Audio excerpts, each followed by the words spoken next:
నీ గురించి నువ్వు తెలుసుకుంటే బాధపడతావు. పక్కోడి గురించి తెలుసుకోవాలని ప్రయత్నిస్తే నీ పతనానికి నువ్వే కారకుడవుతావు. ప్రతి ఒక్కరి నుంచి నేర్చుకోండి, కానీ ఎవ్వరిని అనుసరించకండి.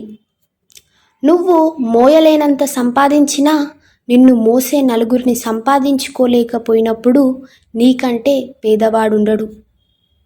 పిచ్చిగా ప్రేమించిన వారెవరైనా చివరకు ఆ ప్రేమ కోసం పిచ్చి వాళ్ళైపోవాల్సిందే. సరైన అవగాహన లేకుండా మనకు తోచింది మాట్లాడితే నవ్వుల పాలవ్వటం ఖాయం.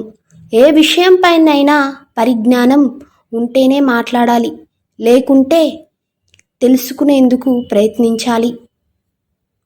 జీవితంలో మనకు నచ్చిన లక్షణాలు జ్ఞాపకాలుగా, నచ్చని లక్షణాలు బాధలుగా మిగిలిపోతున్నాయి. మనిషి రూపాన్ని చూపించే అద్దాల కంటే మనిషి లోపాల్ని చూపించే అద్దాలుంటే బాగుండు. అందరి రంగులు బయటపడేవి. జీవితంలో కొన్ని విషయాలు గుర్తుపెట్టుకోవటం ఎంత మంచిదో, కొన్ని విషయాలు మర్చిపోవటం అంతే మంచిది.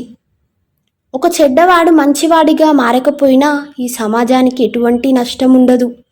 కానీ ఒక మంచివాడు చెడ్డవాడిగా మారితే మాత్రం చాలా నష్టం జరుగుతుంది. భవిష్యత్తు బాగుండాలంటే పేరులో అక్షరాలు మార్చుకోమని, ఇల్లు మార్చు, ఇలవేల్పుని మార్చు, ఇంటికున్న ద్వారం మార్చమని అందరూ చెబుతారు. కానీ బుద్ధి మార్చుకోమని ఎవరూ చెప్పరు. ఏంటో మరి.